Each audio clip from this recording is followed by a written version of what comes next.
নমস্কার, রবি গুপ্ত, তেজস্বনা কল্যাণ, পশ্চিমবঙ্গ।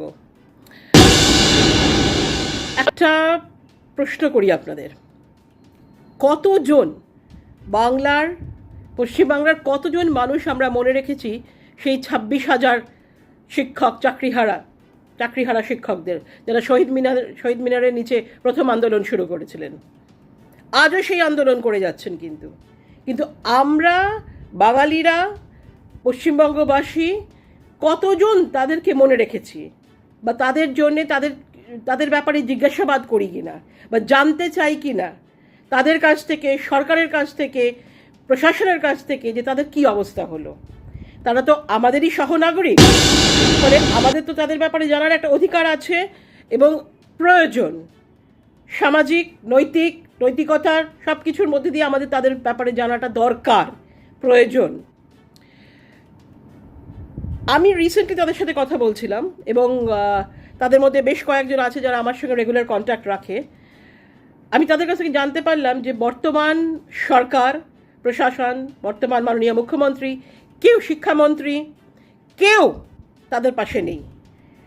যে প্রতিশ্রুতি দিয়ে ভোটের সময় বলা হয়েছিল, ক্ষমতায় আসা হয়েছিল, সেই সমস্ত কিছু জলাঞ্জলিতে গেছে। আজকে এই সমস্ত শিক্ষকরা যারা আবার নতুন করে পরীক্ষা দিয়েছে, অনেকে আছে যারা দেননি, অনেকে আছে যারা দিয়েছেন কিন্তু উত্তীর্ণ হতে পারেননি আগের বারের মতো, এই সমস্ত শিক্ষকদের, এই সমস্ত মানুষগুলোর কি হবে, কি হচ্ছে, তাদের জীবন কি করে চলছে, তাদের ব্যাপারে কি কোনো রকম কোনো প্রকল্প, কোনো তাদের স্বার্থ রক্ষা হয় এমন কোনো ব্যাপার, এমন কোনো প্রকল্প বা এমন কোনো সিস্টেম, এমন কোনো নতুন কিছু সরকারের তরফ থেকে নেওয়া হয়েছে তাদের জীবন জীবিকার জন্যে, তাদের জীবন জীবিকা নির্দিষ্ট করার জন্যে? এমনকি কোনো রকম কোনো প্রকল্প, কোনো রকম কোনো সামাজিক কার্যকলাপ কিছু কি করা হয়েছে?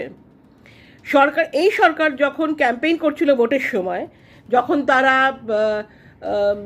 ভোটের সময় যখন প্রচার করছিল, তখন মাননীয় মুখ্যমন্ত্রীকে আমরা বলতে শুনেছি, বারংবার বলতে শুনেছি, যে যারা বৈধ, মানে যারা যোগ্য আর কি, উনি যোগ্য কথাটা ব্যবহার করতেন, কিন্তু আমার তাতে একটা অবজেকশন আছে বলেই আমি যোগ্য কথাটা ইউজ করলাম না। বৈধ, যারা বৈধ, যে সমস্ত শিক্ষাকর্মীরা বৈধ ছিলেন, যোগ্য সবাই ছিল, সেজন্য সবাই চাকরি করছিল, মানে যারা পরীক্ষা দিয়ে উত্তীর্ণ হয়েছিলেন, প্রপারলি প্রসিডিওরালি যারা উত্তীর্ণ হয়েছিলেন, ওই টাকা পয়সা দিয়ে গোজামিল মেরে নয় আর কি, তারা সবাই যোগ্য ছিলেন। কিন্তু বৈধ, আমরা তাদের বৈধ বললে সেটা that is the correct word.